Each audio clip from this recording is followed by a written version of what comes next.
There's a specific kind of child you'll see in every classroom, every playground, every neighborhood. They're the one who never quite plays right. While other kids are being chaotic and messy and gloriously stupid, this kid is different. They're the one making sure everyone's okay, breaking up fights, worrying about things 7-year-olds shouldn't even know exist. They're the kid who apologizes too much, reads a room too well, and seems to carry something heavy that you can't quite see. Teachers call them mature for their age. Parents call them an old soul. But here's what nobody's saying. That child isn't mature. They're surviving. Because somewhere along the way, childhood ended for them. Not gradually, the way it's supposed to, but suddenly, violently, completely, and the person they became, the hyper-responsible, anxiety-ridden, people-pleasing adult who can't relax and doesn't know how to just be, that person was built in those moments when the child had to become an adult, because no one else would. This is what happens when childhood is stolen, and why those children never really stop paying for it. Let's talk about what actually happened to these kids. Not the polite version, the real one.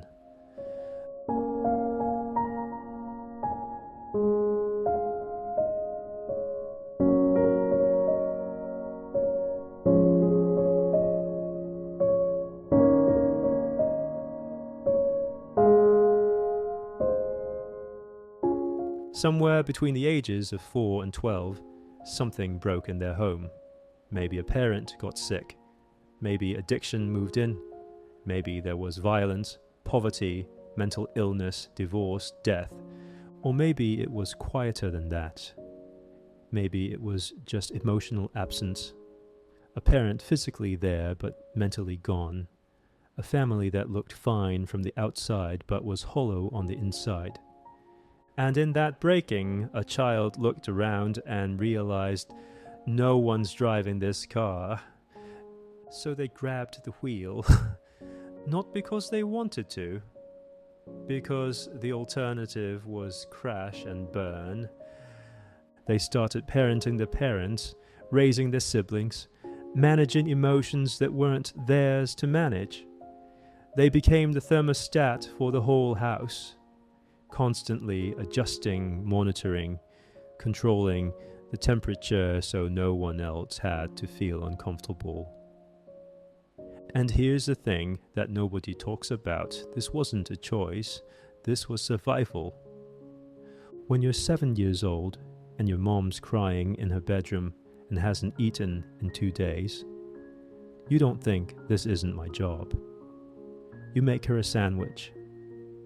You tell her it's going to be okay even though you don't know what it is. When you're 9 and your dad comes home drunk and angry, you don't think, I'm just a kid. You become invisible, or you become the peacemaker, or you distract him. Whatever keeps everyone safe. One woman told me, I was 10 when I realized I was the only adult in my house, and I've been the adult in every room I've entered since. These children didn't grow up too fast. That sounds too gentle, too natural. They were forced to grow up. Their childhood was ripped away and replaced with a job they never applied for and couldn't quit. And the worst part, nobody noticed. Or if they did, they called it maturity. Wow, you're so responsible for your age. You're such a good helper. You're an old soul. No. They're a scared child doing a job that's breaking them. But they can't say that. Because if they fall apart, who's going to keep everything together? Here's what happens in the brain of a child who grows up too fast. It rewires itself for survival, permanently. The nervous system gets stuck in a state called hypervigilance. They're always scanning, always monitoring, always waiting for the next crisis, even when there's no crisis, even when they're safe, even decades later. That 7-year-old who learned to read her father's footsteps to predict his mood. She's 35 now, and she still reads every room she enters, every facial expression, every shift in tone. She can't turn it off. Her brain learned that survival depends on knowing what everyone else is feeling before they know it themselves. These kids become emotional psychics. They develop this uncanny ability to sense what people need, what they're feeling, what they're about to do. It sounds like a superpower. It's actually a trauma response. And here's a devastating part. While their brain was learning to read everyone else, it was also learning to ignore themselves. Their own needs became background noise. Their own feelings became inconvenient. Their own pain became something to push down and manage later.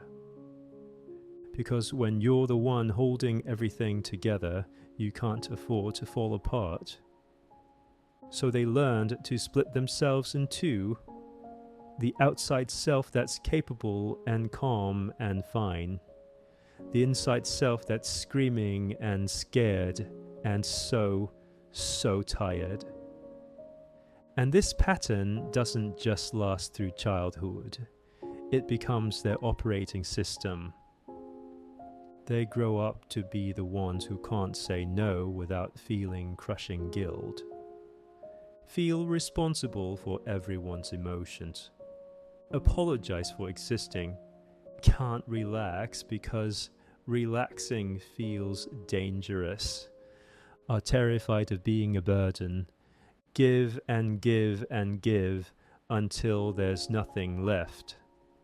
One man told me, "I'm 43 years old and I still can't have a need without feeling like I'm doing something wrong."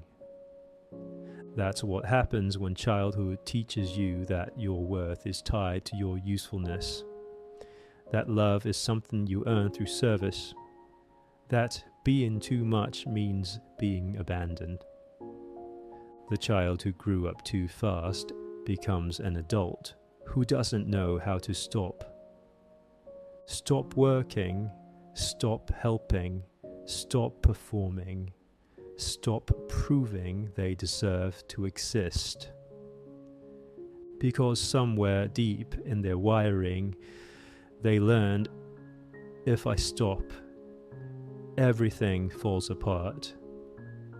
And that belief is carved into their bones. Now here's where it gets complicated. Because people who grew up too fast often seem incredible. They're the hyper-competent ones. The ones everyone depends on. The friend who always shows up.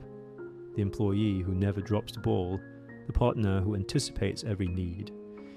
They're successful, responsible, capable, kind. And everyone around them thinks, wow, they really have it together. But here's the truth. Those aren't strengths. Those are survival mechanisms wearing a success costume. Their incredible work ethic is actually an inability to rest without feeling worthless. Their amazing empathy is hypervigilance dressed up as compassion. Their selflessness is a bone-deep terror of being a burden. Their maturity is childhood trauma cosplaying as virtue. One woman said, people praise me for the same things that are killing me. And I can't explain that without sounding ungrateful or broken. Because here's the trap. These wounds do serve them in some ways.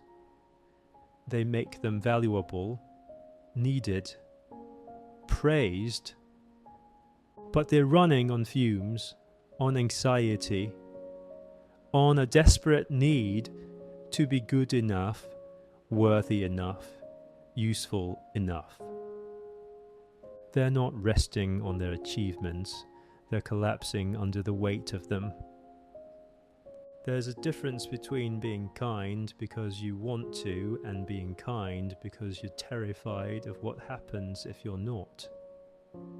There's a difference between being reliable because you're capable and being reliable because you believe you're only lovable when you're useful. There's a difference between working hard and working compulsively to outrun the feeling that you're not enough. And these people know the difference. They feel it every day, but they can't stop, because stopping means feeling. And feeling means confronting the truth they've been running from their entire lives. That they deserved to be a child, that they deserved to be taken care of, that they deserved to be loved without earning it. One therapist told me, the hardest part of healing from parentification isn't learning new behaviors. It's grieving the childhood that should have been, because you can't get it back. You can't redo those years. You can't unmake the choices that weren't really choices. All you can do is finally, painfully admit, I was robbed. And I've been carrying the consequences ever since. Let's talk about what this does to love. Because people who grew up too fast have a very specific relationship problem. They cannot let anyone take care of them. They can give endlessly. They can support, nurture, hold space, show up, be there through anything.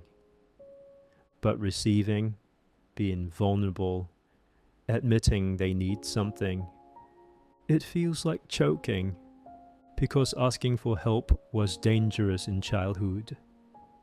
Either no one came, or asking made things worse, or their needs were treated like burdens. So they learned, you're safest when you need nothing from anyone. And now, as adults, they attract partners who want to love them, who want to support them, who see how much they give and think, let me give back to you. But they can't receive it. They literally don't have the wiring for it. One man said, when my wife tries to take care of me, I feel claustrophobic, like I'm failing at being a man, like I'm being weak, like something terrible is about to happen. That's not about his wife. That's about a 7-year-old who learned that needing care means abandonment. So they sabotage. Not intentionally. They pull away when things get too close. They pick fights when someone gets too caring. They stay with people who don't really see them because that feels safer than being truly known. Or they end up in lopsided relationships where they're the caretaker again, where they're needed but not known, where they're valuable but not vulnerable. Because deep down they believe, if someone sees the real me, the needy, messy, not put together me, they'll leave. And that belief is just the echo of a child who learned that their authentic self wasn't enough. Their partners feel it. The wall, the distance, The sense that no matter how much they love this person, they can't actually reach them. One woman said, "I feel like I'm in a relationship with a fortress. I can admire it, I can appreciate it, but I can't get inside." And the person who grew up too fast wants connection desperately. But they've learned that connection equals danger. Vulnerability equals abandonment. Need equals weakness. So they stay lonely, even in love, because opening means feeling everything they've buried, the grief, the anger, the bottomless need that was never met. And they're terrified that if they start needing, they'll never stop. Here's what eventually happens to people who grew up too fast.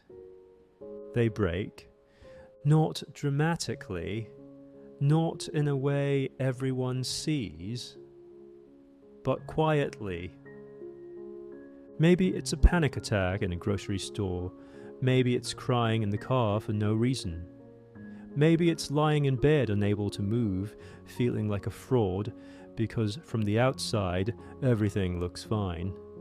Because there's only so long you can run on empty. And when that breaking point comes, it's terrifying, because their whole identity is built on being strong.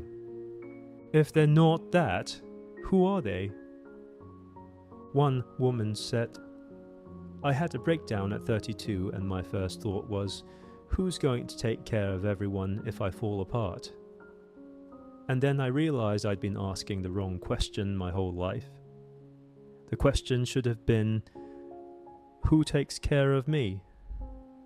And that's the moment they realize the system is broken. But change means grieving. It means feeling. It means admitting that the coping mechanisms that saved them in childhood are now slowly killing them in adulthood. It means learning to be a beginner at things most people learned as children. Asking for help, setting boundaries, having needs, being imperfect, resting. And it's hard, because every fiber of their being is screaming, stay small, stay useful, stay safe. But the truth is, they were never safe. They were surviving, and surviving isn't the same as living. So here's what needs to be said to the people who grew up too fast. You weren't mature for your age. You were traumatized. You weren't helpful. You were parentified. You weren't strong. You were surviving. And the child you were deserved to be protected, to be messy, to be needy, to be wrong, to be too much and not enough and perfectly imperfect. They deserved to play instead of perform, to be held instead of holding, to receive instead of constantly giving.